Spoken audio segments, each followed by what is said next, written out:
Okay. Right, so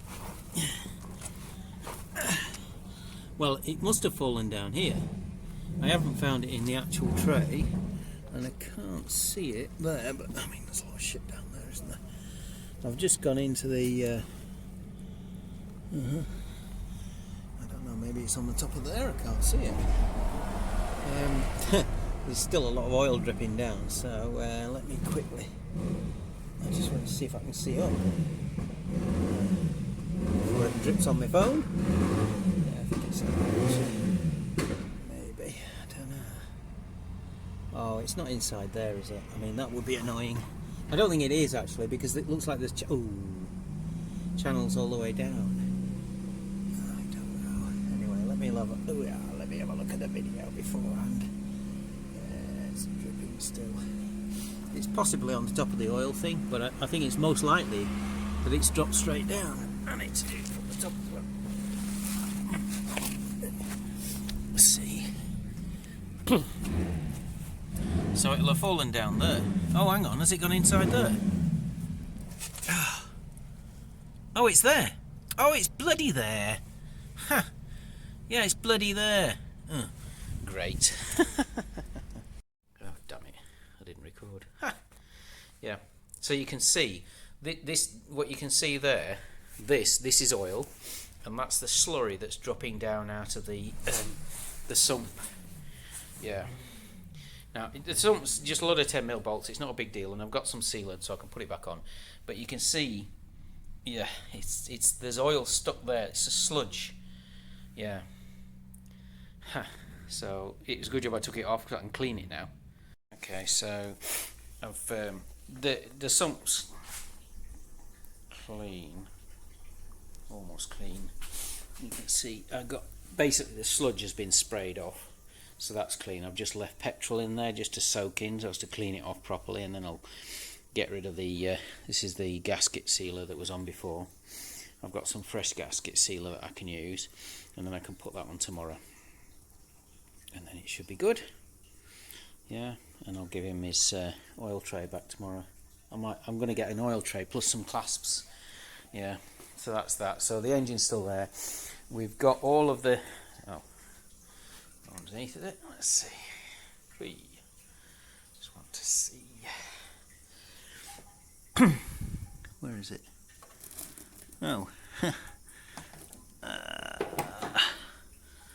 there it is. That one.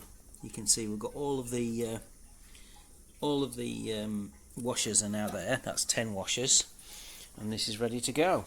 So I just need to maybe give it a bit of a clean up beforehand.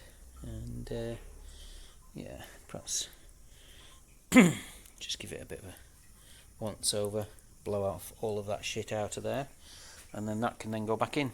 Camshafts are there, head gaskets there, ready to go, bolts are there, ready to go, everything's ready to go. And then what I'll do is I'll leave that until last, I guess, put that on back afterwards, and then we can start rebuilding it tomorrow, which will be cool. There's my gasket sealer. Also ready to go. Yeah. Bit of a shame I had to remove that, but probably a good thing because of the sludge. Yeah. Yeah. So there's my sump. It's all cleaned off. I should have turned the other side. But basically, what had happened is that in this section here, let's lift it up.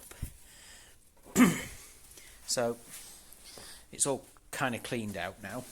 Let's put it down there, and you can see it's lovely and clean inside. Yes. Still need to get the original sealant off, but that's no biggie, and the bolts in. But what had happened is, and you might be able to see some bending there. And basically, some moron, that'll be me, used it to jack the engine up at that point, and so it's crushed it in to the essentially to the sump strainer. So I just belted it back out a bit, basically. Just so that it makes it yeah, just so that it's not, it doesn't have to be perfect. You can see where a bit of damage because I did it on the floor, but you know, Yeah, and it's nicely cleaned out, no sludge in the bottom now, and I'm just letting it dry. It's covered in petrol basically, so I'm just going to let it dry. Yeah, and then damn it, why'd I have the glove? I'm just going to let it dry there, using the old gasket as a support, stopping it tipping over. And then yeah, with a bit of luck, dandy. Aye. So that can go back on. Obviously I've got the sealant, so I can put it on, and yeah, should be laughing.